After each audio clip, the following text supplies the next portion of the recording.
Hello, everyone, and welcome back to the College Chess Podcast. This is season 3, episode 9. We're presented by SIG, so it's very exciting. And we have a very special guest. First and foremost, my name's Joe. I run the Collegiate Chess League.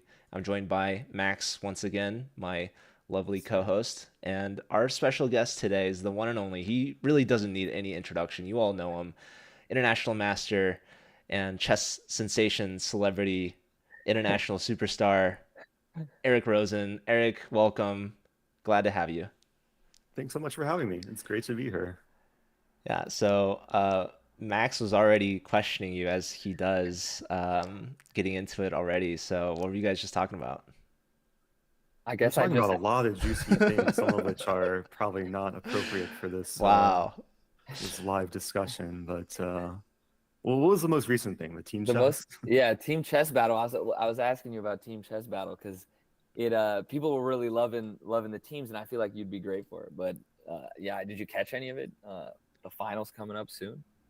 Yeah, I honestly I didn't watch like most of the event, but I caught the match a couple days ago between Levi Hikaru versus who was it? Danya Robert. Danya and Hess, yeah. And I saw their final endgame and Danya's celebration, very emotional celebration. So I definitely want to catch the finals because it's such a cool format. And yeah, maybe in future editions I'll perhaps get We invites. saw, I mean, like you said, we saw a lot of success. It generated a lot of buzz because there's nothing like the chaos of having two people like chat up together. And I think that's kind of like sending to the airwaves to chess.com, like, hey, we could do this again.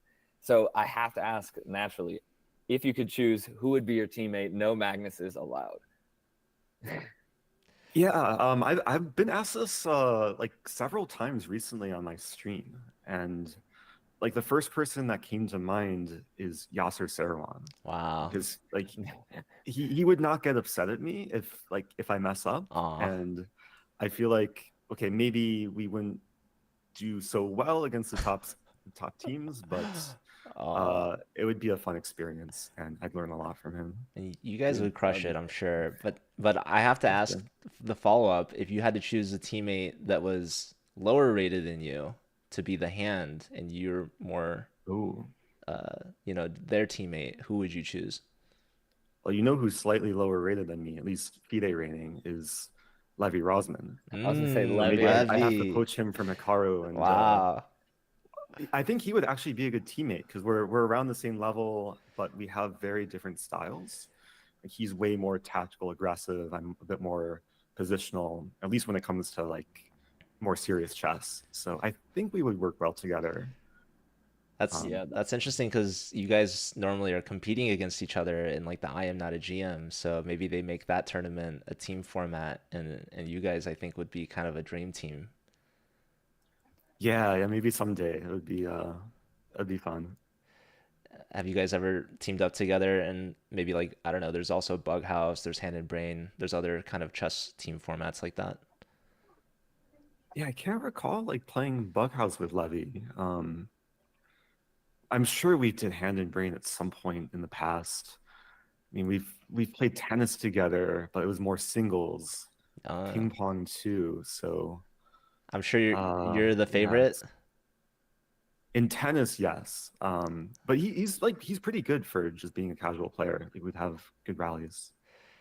dude, I love tennis. It makes it my best friend and I. Every time we see each other, we play a match and we name it the whatever Open of whatever city that we're in. So most Oh, recently it that's was the awesome. Chicago Open, and Nice. I got the win, but he's gonna be coming with a vengeance for the Burlington Open this summer.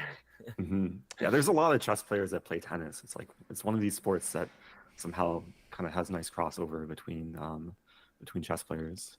Yeah, I know you definitely have played a lot with Ray Robson, who I believe you met originally because I'm assuming through Webster as a teammate. Yeah, we got to know each other at Webster, but we first played when we were like maybe 10, 11 years old, some tournament, scholastic tournament in Florida. But yeah, we were teammates at Webster under coaching of Susan Polgar from 2015, at least for me, 2015 through 2017. So that was a fun experience. Yeah, and originally you transferred from University of Illinois, is that right? Correct. Yeah. So I got kind of a nice mix of flavors from my college experience, going to a large state school and then a smaller school on a chess scholarship. So um, definitely kind of the two contrasting worlds of collegiate chess. Yeah, That's I mean that's what I really want to know about is like how that transition happened. Like, well, you went to U of I, a Big Ten school. I went to Michigan State, so shout out to Big Ten. Mhm. But you went to U of I because it was like near home, like made sense, or you saw there was a specific reason. Yeah, there are a few reasons. I mean, I grew up in the Chicago area, so it was relatively close, like 2.5 hour drive from my home. And then I had a lot of friends going there, and I didn't really know what I wanted to pursue as a major after graduating high school. So I started on the track of math and computer science, which for the first like year or two I really enjoyed, but at some point I kind of lost the passion because a lot of my classes were like very theoretical, like very heavy on the math side, and I discovered maybe I don't know when the like light bulb went off, but at some point I realized I'm just way more interested in more like front end design and media, more into like photography and video production and like web design, web development, which there's some overlap with computer science, but yeah, at some point I realized I was not in a major that I wanted to pursue. And at some point, I took a gap year, or not gap year, gap semester. This was 2015.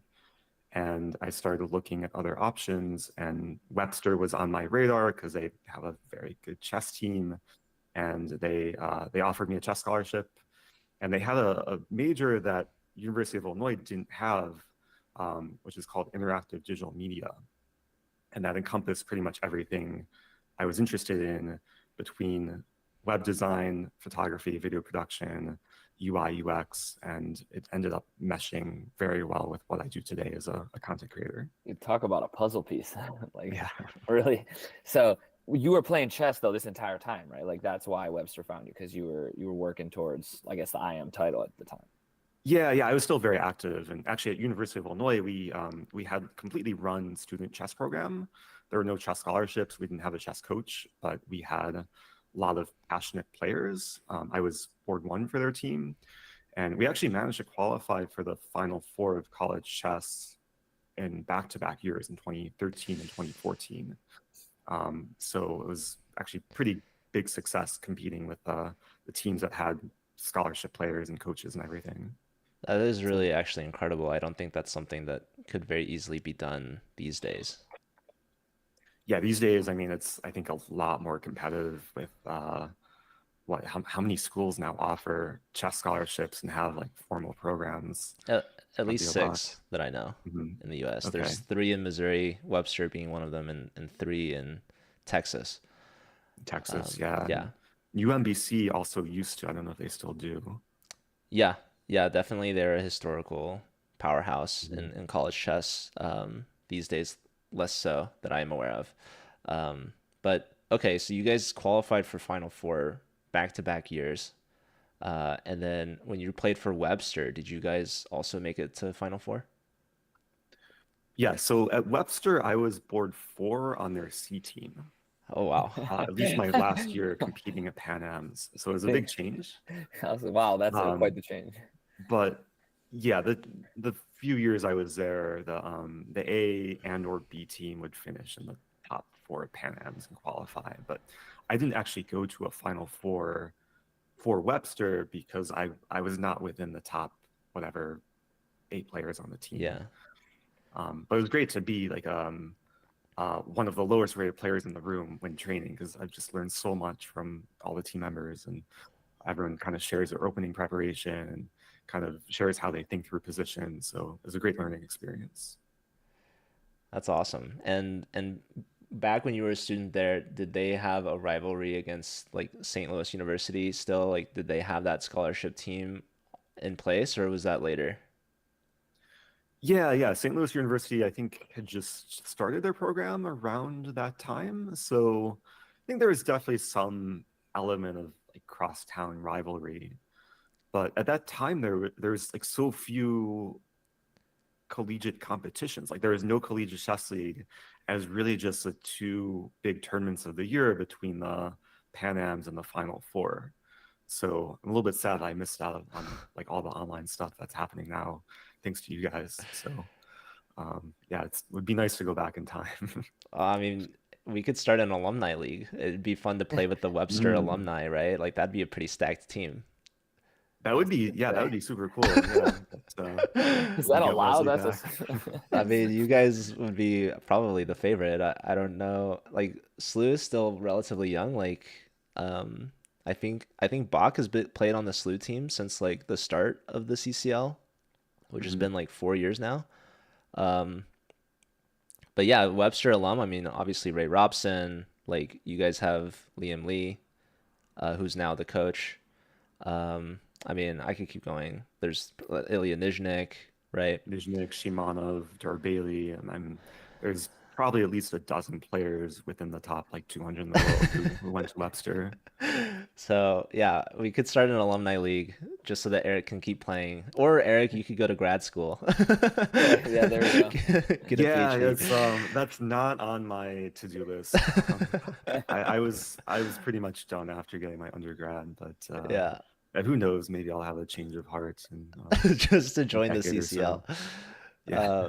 People are joking like maybe Eric Rosen or not Eric Rosen. Obviously that's you, but I was saying like maybe like Magnus Carlsen could go get like a master's degree or something 1 year Just play. and just play the CCL.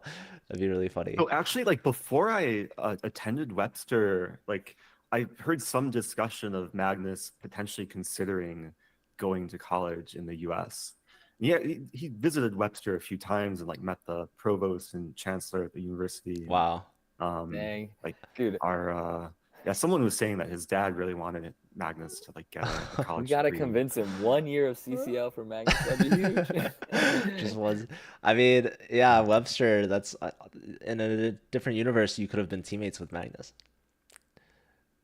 Yeah, who knows? But I mean, Magnus did visit like the first week I attended Webster. It's like even before classes started, Magnus was in St. Louis playing the Sinquefield Cup. And there were 2 days in a row he came and visited our chess team and just wanted to play sports with us. So Mm. ended up playing a couple hours of soccer with him and then some basketball with him too. So it was kind of a cool way to start at university. Wow, So that's a hashtag only at Webster occurrence. That's I right, don't right. know. Where else is that? I'm like, dang, I want to play soccer with Magnus. that's a Mhm. classic St. Louis chess story. You know, the Sinquefield Cup always brings so many people there, and you're currently in St. Louis, I believe. So Yes. how's that like knowing that obviously like you chose to live there, you went to school there, in undergrad. I'm sure that also influenced it. Is that like the place to be for chess and content creation for chess? Oh yeah, it's amazing. I mean, there's so many strong chess players that live here, and then there's also so many strong chess players that visit on a regular basis. So if you're in like the area near the chess club and you throw a rock, you're pretty likely to hit like a grandmaster. And yeah, Maybe I there's gotta visit. in pretty much every month there's like an event going on, and I played like a small local rapid tournament a couple weeks ago, and I show up and the top seed is Fabiano Caruana, Yeah. and yeah, I actually got to play him in the rapid tournament, and then after there was a blitz tournament he also played in, and got to play him a few serious quick games, and they were FIDE rated. Spoiler, he did beat me both games, but it was a fun experience, and I That's played Bach and Akobian and a lot of GMs in town. Yeah, we saw Kostia beat Fabi. That was the big talk on Twitter. Right? Yeah, he made a nice video about it too. Yeah, I mean that's a cool moment. I mean, it I naturally prompts me to ask like who's the best person you've beat, I guess, or like the memory you have. It doesn't necessarily have to be the highest rated person, but the memory you have where you're like, dang, I'm really the underdog and I did this David versus Goliath matchup. So I actually beat Magnus a couple times online. They were in like the Lee Chess Title Arena tournaments, and the first time I played Magnus, I didn't know I was playing him because it was he was playing under an anonymous account, and I only found out after the fact that I played him because it was confirmed like later in the tournament. He was playing from this account. It was called Man with a Van, and I beat him the very first round, and he apparently was playing from his phone in a van while traveling. But yeah, it was nice to have a perfect score against Magnus at least after the first game we played. Dude, that's great. So your heart rate didn't raise as high as it might have if you had known. So yeah, I was streaming then. This was back in 2018, before I had the heart rate monitor. So Yeah, but I posted the video on YouTube, and I was just calm throughout. It just felt like another game, another win. it's crazy. Then actually a few months after that game, the video that I had posted on YouTube was on the front page of Reddit for r/videos. It was titled something like "Small Time Chess Streamer Unknowingly Beats World Champion," and mean, that was kind of man. the first moment of virality for my content. Wow. I mean, to call you small time is definitely certainly not true, at least not anymore. You were definitely one But of we all the start there, though. OGs. Yeah, you started like I mean, yeah, tell us about how and when did you start actually streaming or making content? Yeah, I mean, I had the urge to like start a YouTube channel as early as like 2013, 2014, but I didn't actually start until after graduating from university in 2017.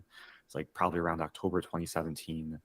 Um, and yeah, I started for, I guess, a few reasons.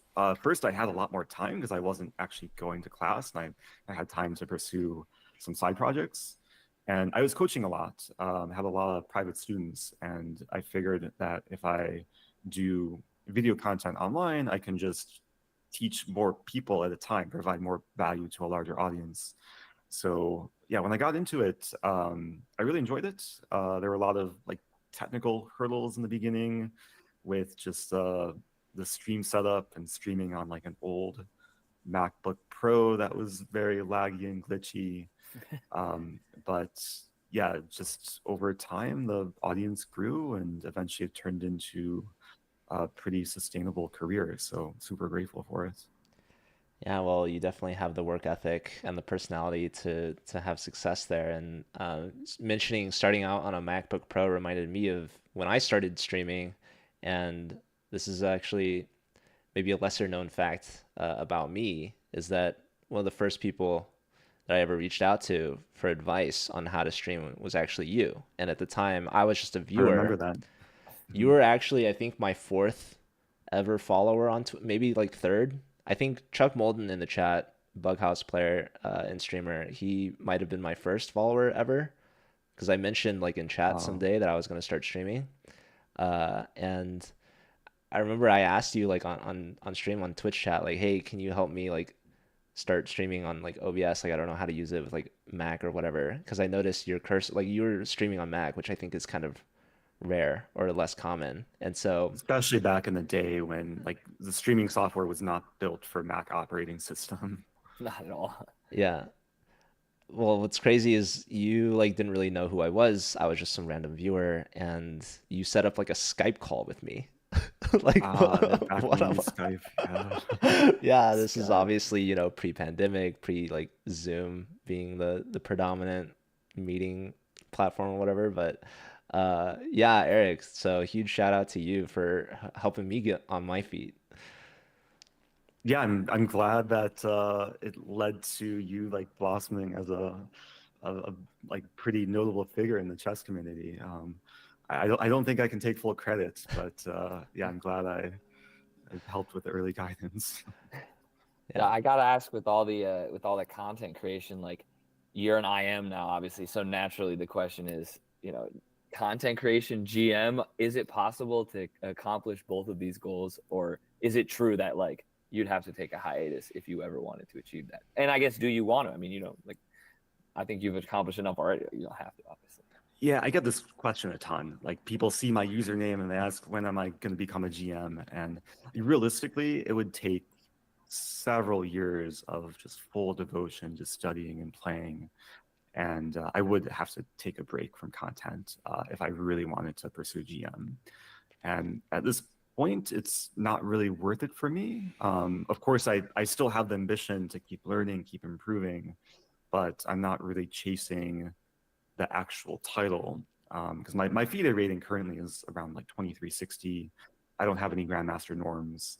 And even to gain like 50 points, that could take a few years, Yeah. especially these days with a lot of like underrated juniors who are climbing up. And yeah, so my philosophy is that my main goal is like when I play serious over the board chess is to keep enjoying it, keep learning. And I think with that philosophy, it actually kind of helps me bring out my best chess because then there's less pressure and I can just focus on learning and improving. Yeah, you're forever going to be a really tricky IM to play. Never going to be easy. Yeah, also like yeah, with this mindset, there's really no fear when I'm playing higher rated players, or even lower rated players. I'm more willing to take risks, and obviously sometimes it backfires, but it can lead to lessons to share with the community. I And mean, I think that that's exactly why your content is so great. I think, well, one of the reasons is that like it doesn't feel like there's so much pressure, which allows you to kind of play freely. And it's fun to watch someone play freely because it's like, I mean, it's like, screw it, let's sack here. Let's find out. Let's go. Let's do it. And it's just, that's what chess is about, I feel like, in a way. And it's super fun. So yeah, sure. I mean, yeah. Yeah, it's a tricky line to ride sometimes because there's situations in games where I want to go completely crazy and play for content, but at the same time, there's like you have to think objectively about the position too. So I Yeah. You're try and playing kind of strong find that players. balance. Yeah. But usually when it comes to the opening, I'm more willing to like try out tricky, maybe slightly dubious gambits, even in serious games, because why not? It's fun. See how players react. Like the Up Stafford. your Rosen. Yeah. Up the Rosen score. Yeah. Even I mean, I haven't played the Stafford in classical chess, but I've played it in over the board blitz and rapid. I actually played it my most recent tournament overseas in Fujairah, and I've been working on the video. Hopefully, we'll post sometime this coming week. Playing the Stafford OTB. Ooh, exclusive leak. Exactly. Well, yeah, I love that you obviously are playing chess. You mentioned like trying to get better in the long run, but also obviously you're very entertaining in your style of play, and you go for certain riskier openings or lines, and you've actually come up with. Well, actually, I wanted to ask, and Max just mentioned it. What's the origin of the Rosen score? Oh, the Rosen score. So this was developed by a viewer. Big shout out to Trevlar. Goes by Trevlar in Twitch chat. And yeah, he's like clearly a very talented web developer, and I guess also a pretty avid viewer of my content. And I mean, over the years I've been streaming, there's kind of been these memes or kind of um, I don't even know what you call them, but they basically turned into Rosen trophies. So like getting Connect Four with your pawns, or getting the pawn cube, as I call it, really just a pawn square, or just winning with like weird openings. Like there's an egg opening where you move the E pawn and then the G pawn twice, and then I thought it like would be the moving your shape of an king to egg. checkmate. So yeah, there's like a ton of these like weird things that I've kind of stumbled upon over the years that Trevlar compiled into this whole kind of fun website where you can see how many Rosen trophies you've achieved. And now it works with your Lichess or chess.com names. You just go to rosenscore.com, type in your username, and you'll see how many trophies you have. Well, full disclosure, we were doing this before the podcast. I heard, yeah. How many Rosen trophies do you have? I only have 13. Okay. Well, I have Yeah, 13 start of somewhere. 13 unique ones, but I've gotten flag your opponent with mate and one on the board a lot of times. Nice. There should be Connect 4 trophy. There's a Connect 6 trophy. There's Connect Connect 8 8 too. on fourth rank, yeah, or on all the ranks. Well, Joe, you Uh, were looking at Eric's, right? And on Lee Chess, Eric, you have 61 out of 62. yeah, I was gonna ask There's Eric. one that I'm missing. Yeah, I think the knight cube mate. You have to checkmate Yes, with 4 knights in like a square shape. So That's I So looked at the example, and apparently you played a 4 knight mate, but you missed the cube formation. You put the knight on the wrong yeah, square, so you're one move away from having it. yeah. someday I'll achieve it. Sounds like a marathon stream until you achieve it. Well, yeah, it'd be great. We could have set it up here, but I guess you can't just like I don't know, set it up. It has to be from like a real game, right? Has to be kind of genuine, Yeah. authentic. Yeah, I'm not Yeah. gonna just play a friend and have them walk into it. Well, I have 29 out of 62, so I am not quite at the halfway mark yet. Mhm. But I did see there was one where apparently you have to move a pawn 12 times in a row in the opening and then still win the game. And I have that Mm. against our previous podcast guest, the Chess Tina. Where we're playing a bullet Ooh, game. Calling her out. um, but yeah, I mean, this is great that I think just like your style of play and just certain mannerisms and things that you say make people want to make this stuff for you. And I'm actually repping your shirt right now, the Oh No, My Queen. hey, nice. Yeah. So, I'll have to get you a new one. Yeah, sometimes it can wear out after a while, but yeah, I don't know if you could it's tell my actually "Oh shirt's no, my queen" as it kind of fades away. yeah, it's oh no, my Rosen merch. It's definitely seen a lot of use and some Nice. love. So, and I actually know you have some other fans in the chat that have some of your merch. I see Chaco Addicty, who also has been on the podcast in the past, um, who you've met in person now, I think a few times. So what's it feel like, Eric, to be able to like maybe travel to pretty much any city and know that there's going to be some chess fans there excited to meet you? Oh, it's really cool. Yeah, it's I mean, it's something that I try not to take for granted, but really every every few weeks or a few times every month I'll get recognized in public, even when traveling overseas. And when I do travel, I sometimes try and make an effort to like visit local chess clubs. Like over the summer, I went to Germany for about a week and visited the chess club in Munich. And there is just a very passionate community of players and got to play a bunch of people who've watched my content. So it's always nice to use chess as a vehicle for travel and meeting new people. And It's you've amazing. traveled a lot. How many countries have you been to? I know you have like a list, right? I have a list. It's the countries command in my Twitch chat. I don't actually know the exact number. It's probably around 30. Um, and there's the general advice you should visit as many countries as the number of years you are old. So Wow. hovering around my age in terms of countries. That's I well, I need to guess catch up. yeah, Joe, Mhm. Joe, you do need to catch up, but you're gonna travel soon. We're booking that for you. Are we- Well, Eric, We gotta. what's next on your list? That's a great question. I actually don't know when my next like slow over the board chess event will be. I'll be enjoying the chess scene in St. Louis this month. There's the American Cup starting already next week that features a lot of top players in the country. I know Fabiano, Levon, Wesley are all playing, Ray Robson. So that'll be fun to watch as a spectator. And then after the tournament, there's usually like a blitz event where all the top players play. So I'm trying to see if I can kind Sneak of in a little. sneak in and get permission to play in that. It's usually the top players and then local title players.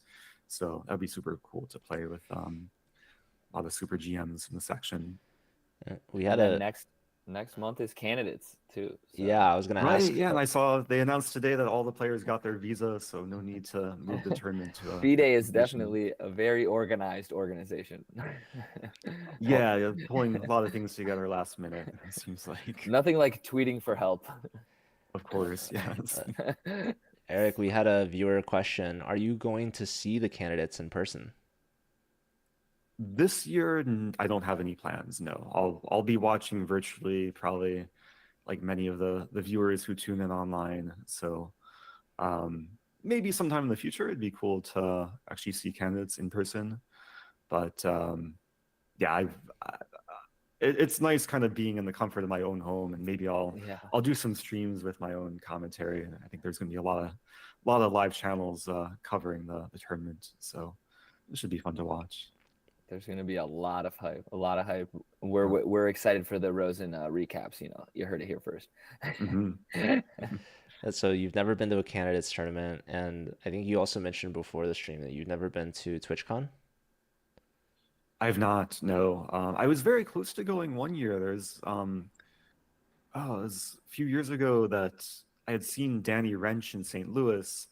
And Danny was like planning to go but couldn't make it, so he wanted to give his pass to me. But It's a very somehow Danny they thing didn't to do. allow it. Like they didn't allow me to wear the Danny Wrench badge at Ah, TwitchCon, and then Uh, plans kind of fell through. So yeah, that's another thing maybe someday in the future. But maybe yeah, this. it can be I hard mean, to. there's one in EU and there's one in North America. I know this one I think is Mhm. going to be in Amsterdam, and there's going to be one in San Diego. So if you could choose one, which one would you choose? Ooh. it's actually in Rotterdam. Um, My bad. Netherlands. Netherlands, right? I've been to both San Yeah. Diego and Netherlands before. I mean, San Diego is probably easier to get to, so maybe have to choose that. But if I find myself traveling through Europe, do you know the dates of them? Yeah. Europe, TwitchCon EU is June June, 29th, Okay, and then TwitchCon NA is like September or September something. October. gotcha. I don't remember You that could one. go to I know the both. TwitchCon EU because I can't go because I'm going to a wedding. Oh, I Arg. see. Mhm. I mean, congrats to my friend, but Of course. priority. exactly. Actually, speaking of wedding, Eric, I believe you were the photographer for Levy Rosman's wedding, right? Well, I mean, it wasn't really a wedding. It was more just like a photo shoot Okay. after they got married. Yeah. But yeah, Levy had me come out for a few days and yeah, meet his wife and dog, and yeah, I did some photos for them. So that was maybe one of the last like photography gigs that I did. It's Mm. been a while since I've actually used my camera for taking photos. These days I just kind of use it as my webcam, but Ah. as Well, Content has taken over. I, exactly. I know photography is a big part of. I mean, I guess it's a more of a hobby now for you. Yeah, it's really always been a hobby. Like there's been times where I've gotten paid for it, but it's always been fueled by just enjoying capturing the moment. And I've done some gigs for FIDE in the past. I did the World Cup and I guess a couple times the World Championship matches as well. But yeah, it's nice having the gear for when the opportunities present themselves, and I can show up and take some decent photos. Yeah, I think that's really cool because like photography obviously is really important for covering these events and sharing moments with an audience. So in chess, I feel like there's Maria who's photo chess, and there's like David uh, Lada, I believe. Um, David Yada, yeah, yeah. Now, I mean Leonard Utz too Leonard, yeah, is really great. and there's that's what you. I think. So Eric, Yeah. also a big chess photographer, and I think it's probably something that more people could get into, and especially like our college audience that's watching, like they're having these regular meetings on campus, and a lot of these clubs have like social media accounts. So this is good content that share with the world that chess is happening in person, and especially like these days we have a lot of chess being played online, right? And that's not really like an event that people are getting together in physically.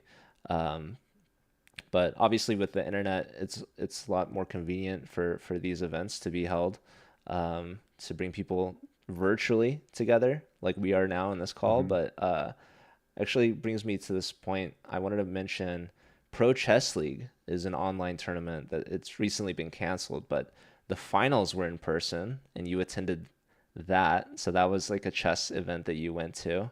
And that's actually where we first met, Eric, if you remember that. That's right. Yeah, yeah. I went. I guess a couple of years. It was in San Francisco, and a super cool event. Not only getting the chance to meet you in person, but like the whole event in general, having the players in the same room as the fans and the commentators, and the players just wearing the noise canceling headphones. And was like a super cool setup that hopefully they'll do again in some way. That's a fun one with the headphones over the ears and allowing people, because that's one thing I've always talked about, that like chess wants to, it's becoming more and more mainstream, but there's this dream of chess on ESPN almost, and it's like, Mm-hmm. but we can't have a screaming crowd, can we? Or can we? Questions the people. Like that's what we wonder. But do you think that there's a future like that for chess? One day like having like a full on section of cheering fans and people playing a soundproof glass box? Question mark. Yeah, I would think so. There's no reason why it can't be done from a technical standpoint. You do need good soundproofing and make sure that there's no way that people can like feed information to the players, like good anti-cheating, basically. But yeah, that sort of format I think would work really, really nicely. And they had some kind of similar setup in Dubai for the World Championship match between Magnus and Nepo, where they played kind of in this glass enclosure, and there's just like a, a stadium, not stadium, Little like stand. bleachers Yeah. of seats for viewers, and you can fit up to a few hundred spectators to watch the match in person. So that was a nice setup, and hopefully there's more innovation for these like in-person events for the spectators and not just the players. Yeah, I want it for sure. That's the Well, dream for the CCL, to have in-person finals one day. Basically, just same as PCL. yeah, Mhm. So, and one day. maybe Eric, you've done commentary with me in the past for That's right. CCL. Yeah. Now we have Anna Cramling doing commentary with us. We've had Bach on as well. I've actually had Ray Robson do commentary with me, um, who I wish Ray would stream more. He's a busy guy, I know. He Uh, made a comeback earlier this year during the Puzzle Battle World Championship. I think they required all the players to stream, so channel went live, and he won like a fifth year in a row. So that was nice to yeah, see. the puzzle's always bringing him back, which is good. Mhm. He is the goat at puzzles. Yep. Um, Dude, we gotta ask.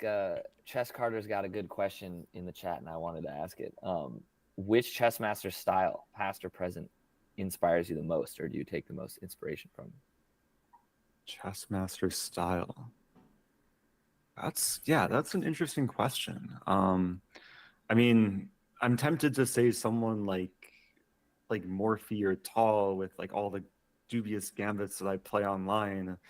But actually, like one of the players who my longtime chess coach Dmitry Gurevich introduced me to back when I was like 1600 was Anatoly Karpov, and just watching Karpov's games had a really, I think, beneficial impact on my understanding of positional chess and understanding that sometimes to win a chess game, you don't need to go on a crazy attack and sacrifice everything. You can just kind of play very slow, methodical, kind of prophylactic style. And I think that's one reason why I was able to rise from 1600 to master level was just understanding how Karpov approaches positions. And yeah, of course, over time, my style has kind of varied in different ways, but I'd probably say Karpov just overall as a positional player. It's pretty cool. And you mentioned that your chess coach introduced you to him, because that perfectly flows into Carter's other question, which was, who's your favorite chess coach that you've had in your years of learning and studying? It's hard to pick a favorite because there's been so many coaches I've worked with over the years that have all had like really influential just impacts on my play. But um, I guess I can drop a few names. Tamar Golove was my first kind of childhood chess coach. She is originally from Belarus, but she actually trained Boris Gelfand and Yuri Shulman, two very strong grandmasters, when they were kids. And she still coaches uh, in the Chicago area. But she helped me get from like beginner level to like around the 1600 level. And then I worked with Grandmaster Dmitry Gurevich for a good part of like my early teens through high school and college. And he helped me get basically from 1600 to 2400 around. And he's worked with a lot of like young talents across the country. And I mean, throughout the course of my chess career, I've also attended a lot of like chess camps and had private lessons with various coaches. So there was a point I was working with Yuri Shulman for a bit, and Grandmaster Mezgan Amanov, and a lot of other Alex Onishuk, Kaidanov. I've I've been grateful to have gone to a lot of like seminars and camps with a lot of like insightful grandmasters teaching. And It's, yeah, Webster also your coach. Susan Polgar, of course, too. Yeah, I didn't really get to my collegiate days, I but know yeah, she definitely helped a lot as well. it's so incredible how connected you are to the world of chess and the community. And this is largely like before you even got into content creation, right? Oh yeah, definitely. I really didn't get into content creation until after graduating college. Hmm. So there was a point where yeah, I was more just approaching chess from playing and studying rather than making content around it, and then later coaching as well. I think a lot of the coaches who I've worked with in the past have kind of shaped my coaching style too, like focusing on growth mindset and just the learning process rather than the final results. Well, what advice would you give to college chess players that are trying to maybe get into content creation or streaming, maybe even their CCL matches or streaming chess in general? Sure. Yeah. I mean, I'd say probably the hardest part is starting. Like, obviously, there's a lot of like technical things you need to do in the initial setup, but if you can just start like at a very simple, minimal stream, it doesn't have to be perfect, and then try and make every stream or video or piece of content a little bit better than the last, and approach it from more of a learning standpoint where you're just trying to learn new skills. Because I mean, with especially the content creation space, there's so many different skills that come into play between your overall presentation, the design element, the obviously the chess element, just the social media strategy as well. So it can be easy to get overwhelmed in the beginning, but if you just start and enjoy and like try and internalize like YouTube tutorials or learn from others who are doing it, then it can not only lead to growing an audience, but it can lead to refining your skill sets as well. Yeah, and also it helps if Eric Rosen sets up a private Skype call with you. Yeah, well, it can be good to like reach out to potential mentors. Like even sometimes, like okay, these days I'm very busy. It's hard to have Skype calls with With everyone who viewers, wants one, but yeah. sometimes you can still just ask, and yeah, it doesn't hurt to like email your favorite content creators and see if they can provide some guidance. So Yeah, I don't know it's how I true. got so lucky. But yeah, Eh, so for people that want to maybe reach out to Eric, I would say like he's very busy, but anyone is welcome to reach out to me because I definitely like to teach people how to set up OBS and start streaming. And obviously, we're trying to encourage more college chess streamers in particular. But I think, yeah, chess streaming in general is definitely encouraged and helps grow the game. Joe even gave a lecture at Pan Am's last year That's on true. Twitch streaming. ooh, on how to set How- it up and everything. yeah. Yeah, Pan Am's, That's awesome. Max and Mauricio on our college growth team was also sent to Pan Am's. We brought a bunch of merch and they had us do a seminar. Um, so yeah, and that's also part of our college ambassador program if people are interested in that. But Eric, I wanted to ask you, you mentioned how you would have loved to have played in something like CCL when you were at Webster. But Webster just joined for the very first time actually in Collegiate Chess League history this season. Mhm. I don't know if you're uh, in tune with it at all, but they just played their first match against St. Louis University, who's the back-to-back defending champs, and Webster was undefeated going into the Wow. matchup. So, do you know what happened? Do you want to guess who won that match? So I don't like I have not been following the scene. Like I don't even know like who the top players are these days at Webster. Is it like is John Michael Burke still there? I Is don't believe he's playing. It's Aram no, Hakobian okay. as their board Okay. one. Oh, he's very strong, like blitz and Yes. wrap specialist.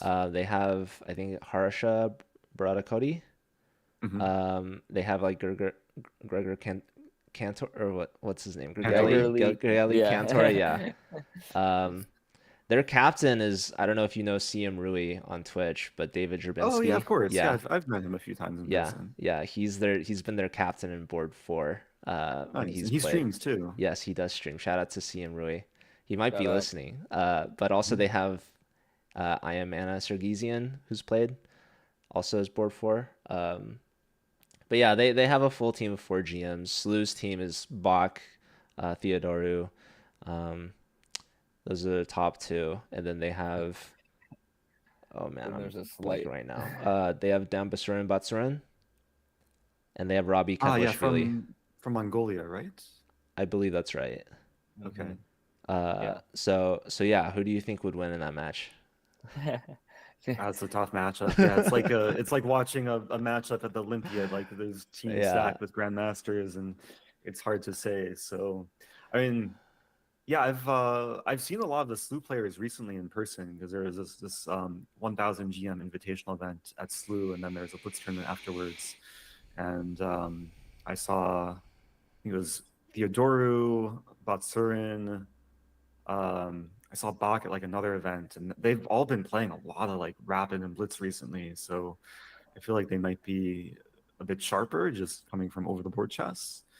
And Theodoru actually beat Fabiano Caruana just over a week ago at this like small Blitz tournament. So yeah, he's a super dangerous player and also super tricky in the opening. yeah. Well, Slew ended up winning 8.5 to 7.5, so 1 point difference, very Hmm. close. But it Oh was in wow, regular season. So this weekend, actually, we're gonna see Slew now play against the Mizzou team, I and see. that's going to conclude our regular season, and the playoffs will start the following weekend, and that's where Webster maybe will have a chance to take Slew on again. I think Webster and Slew, if they both win this last week of the regular season, they're both guaranteed a spot in the semifinals. So we'll have 1 week of quarterfinals to see who they will play. Hmm. But yeah, very exciting. I don't know if you had a favorite, knowing Slew beat Webster, but also being a Webster alum, who are you rooting for in the CCL playoffs? Yeah, I guess I have to root for Webster, You right? Because have to. they're my well, I graduated from there, but I'm friendly with a lot of players on the SLU team too, so I'll be happy for whoever ends up winning. Yeah, and it might also not be them, right? It could be another. Also There's Mizzou, yeah, I'm yeah, friendly with Mizzou players too. So yeah, Mizzou. if There's it's the one of those Texas three, like teams. yeah. We also have a team U Chicago with a Wonder and Praveen Ah, that's Balakrishnan. right. Yeah. Okay.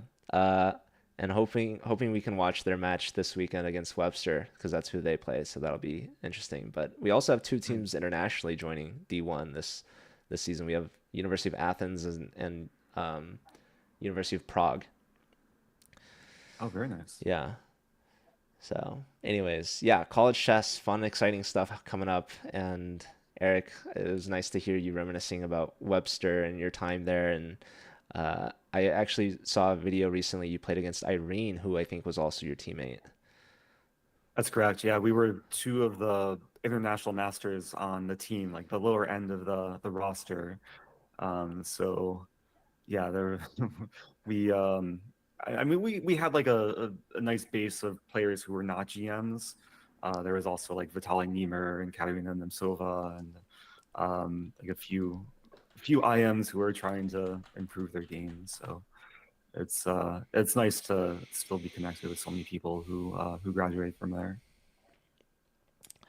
All right, well, Eric, we're kind of at the end of our hour here. I wanted to ask what's next in the world of Eric Rosen and what do the fans have to look forward to? Ooh, well, I'm trying to plan my summer schedule now. There's a tournament I played in last year, which I really hope I can make it back to this year, is the Biel Chess Festival in Switzerland. It's a really, really nice event. They have a lot of side events with Blitz and Rapid and 960, of course, classical too. And I mean, before that, I'll probably be grinding content. I've been doing this whole speedrun series on YouTube, trying to work my way from beginner rating to master level. So I think that's been really educational for the viewers. And I'll be doing a lot of live streams coming up and hopefully some in-person content too with all of the American Cup players in St. Louis. So it should be fun. Super Awesome. cool. And the warm weather's coming, which we're all excited for. Yeah, it's already kind of come and went. It was like in the 70s a few days ago. Now it's like low 50s today. So springtime is definitely approaching. Yeah. All right. Well, thank you so much, Eric. It's always a blast to get to hang out with you. I really appreciate your time and all the help in the past and just for being you. So, yeah, thank you. Thanks so much to you guys too. Yeah, I really enjoyed being here. Yeah. Thanks so much. All right. Well, this has been episode 9 of season 3's College Chess Podcast presented by SIG. Stay tuned this weekend, last week of the regular season of the CCL. SLU versus Mizzou is going to be a big one. Webster versus Chicago as well. And next week, we're going to have actually 2 podcast guests on 2 different episodes. So stay tuned for that. But for now, thanks everyone and take care. And stay tuned to Eric's content. Follow him on his socials and see how he does at Beal and with the American Cup players. Thanks everyone. Great plug. All right, take care.